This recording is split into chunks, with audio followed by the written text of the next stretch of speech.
নমস্কার, welcome to my channel. আমি শ্রীপর্ণা।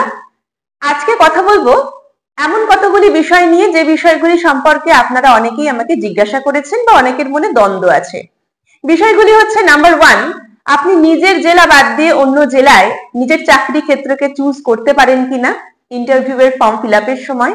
যদি পারেন তাহলে আপনার ইন্টারভিউটি কোন ডেটে হবে, কোথায় হবে, কি কি ডকুমেন্ট লাগবে, আপনাকে কোন কোন বিষয়গুলি সম্পর্কে প্রিপেয়ার হয়ে যেতে হবে বা কোন কোন জেলা সম্পর্কে প্রিপেয়ার হয়ে যেতে হবে, এবং এর জন্য আপনার কোনো নেগেটিভ ইম্প্যাক্ট পড়বে কিনা, আর আপনি কেন অন্য জেলাকে চুজ করলেন এর সাপেক্ষে আপনি কি কি যুক্তি দিতে পারেন। মোটামুটি এই নিয়ে হবে আলোচনা শুরু করার আগে বলে রাখি যে আমার একটি টেলিগ্রামের গ্রুপ আছে যেখানে ক্লাস সম্পর্কিত বা অন্যান্য আলোচনা হয়। এছাড়াও আছে একটি ফেসবুক পেজ এবং জিমেল আইডি। এই তিনটি জায়গায় আপনারা আমার সঙ্গে কন্ট্যাক্ট করতে পারেন, কমেন্ট সেকশন বাদ দিয়েও, যার লিংক আমি দিয়ে দিয়েছি ডেসক্রিপশনের একদম শুরুতে। ক্লাস সম্পর্কিত যে কোনো তথ্যের জন্য সবার আগে জানতে অবশ্যই ফেসবুক পেজ ফলো করবেন এবং টেলিগ্রাম লিংকটি জয়েন করবেন। আমার চ্যানেলটি যদি আপনাদের জন্য হেল্পফুল হয় তবে অবশ্যই সাবস্ক্রাইব করবেন, ভিডিওটি ভালো লাগলে লাইক করবেন এবং লাস্ট যা যা ভিডিও দিয়েছি আপনার যদি হেল্পফুল মনে হয় একবার গো থ্রু করবেন। চলুন শুরু করা যাক আজকের ভিডিওর টপিক, যে আপনি অন্য জেলায় চুজ করতে পারেন কিনা। দেখুন, আমি নিজের অভিজ্ঞতা থেকে বলি, আমি কিন্তু নদিয়া জেলায় থাকি এবং নদিয়া জেলাতেই আমার বাস, কিন্তু আমার রিক্রুটমেন্টের সময় নদিয়া জেলায় কোনো শূন্যপদ ছিল না, সুতরাং আমাকে অন্য জেলাতে চুজ করতেই হতো এবং আমি করেছিলাম উত্তর 24 পরগনা, বর্তমানে যেখানে আমি কর্মরত। সুতরাং অবশ্যই আপনি পারেন এটা করতে। দ্বিতীয় হচ্ছে যে আপনি যদি এটা করেন তাহলে আপনার ইন্টারভিউটি কোন ডেটে হবে, অর্থাৎ বিভিন্ন ফেজে ইন্টারভিউ হয় এক একটা জেলার এক একটা দিনে।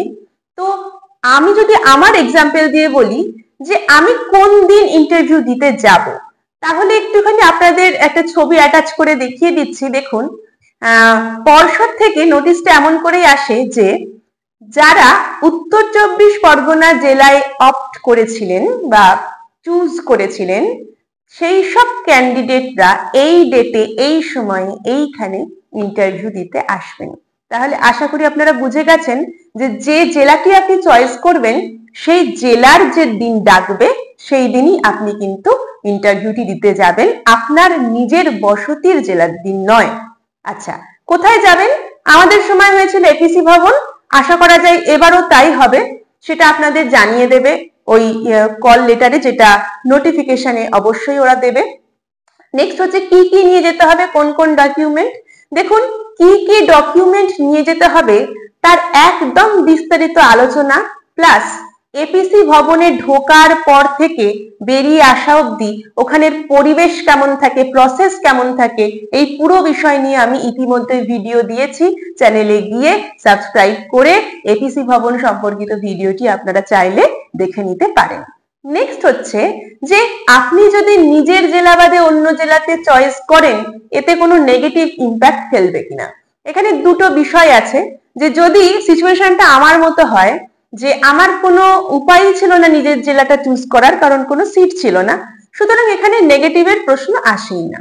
কিন্তু যদি বিষয়টা এরকম হয় যে আমার জেলায় অলরেডি সিট আছে তবুও আমি অন্য জেলাকে চুজ করেছি, এক্ষেত্রে কি কোনো নেগেটিভ ইম্প্যাক্ট পড়বে? একদমই পড়বে না। এই নিয়ে একদম মাথায় কোনো টেনশন রাখবেন না, কোনো রকম নেগেটিভ ইম্প্যাক্ট পড়বে না, এটা জেনে রাখুন। এবং এই ক্ষেত্রে আপনি কি কি যুক্তি দিতে পারেন? আপনি অনেক যুক্তি দিতে পারেন, বিশেষ করে সত্যিই যারা ভীষণভাবে অন্য জেলায় চাইছেন তাদের জন্য বলি।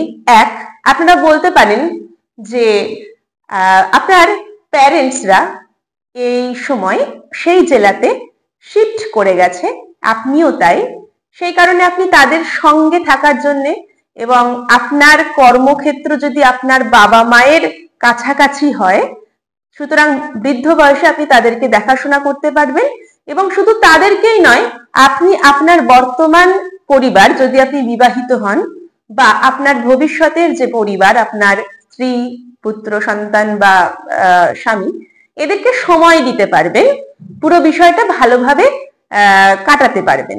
এই কারণে আপনি সেটা করতে পারেন।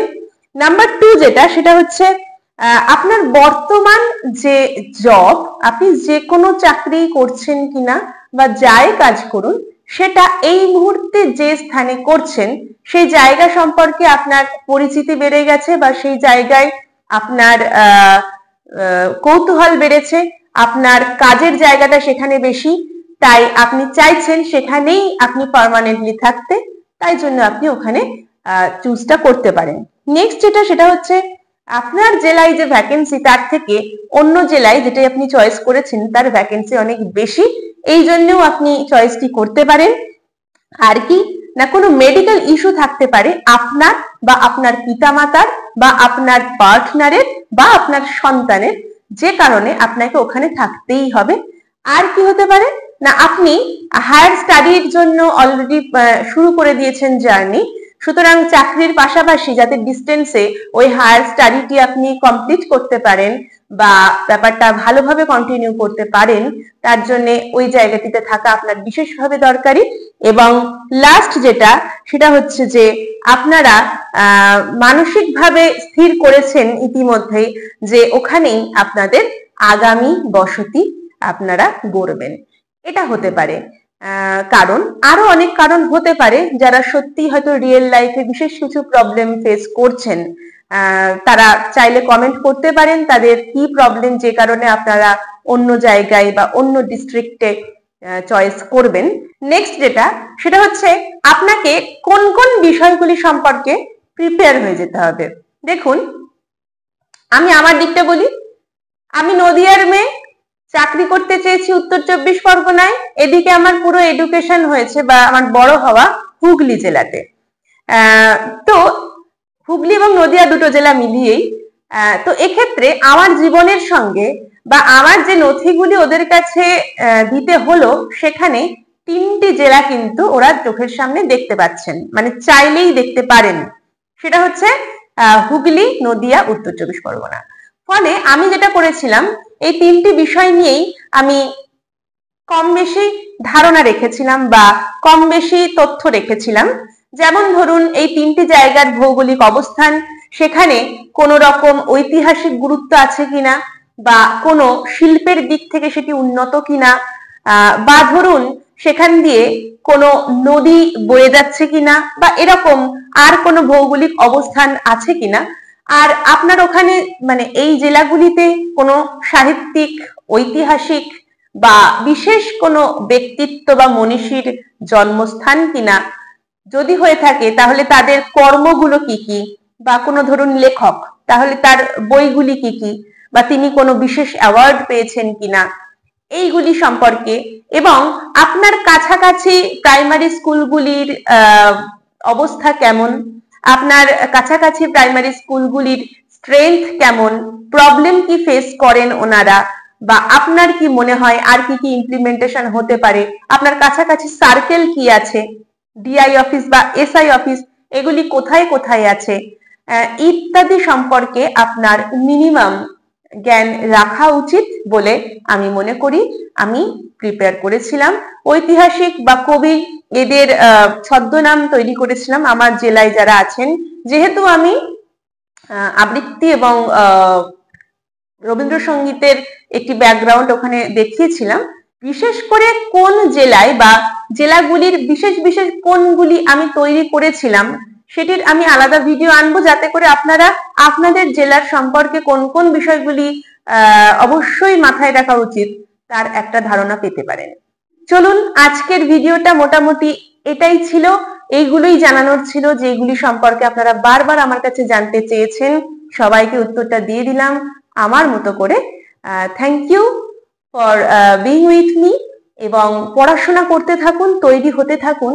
চারিদিকের বিভিন্ন নেগেটিভনেসের মধ্যেও পজিটিভ থাকার চেষ্টা করুন, কারণ আপনাকে পজিটিভ করার একমাত্র মানুষ আপনি।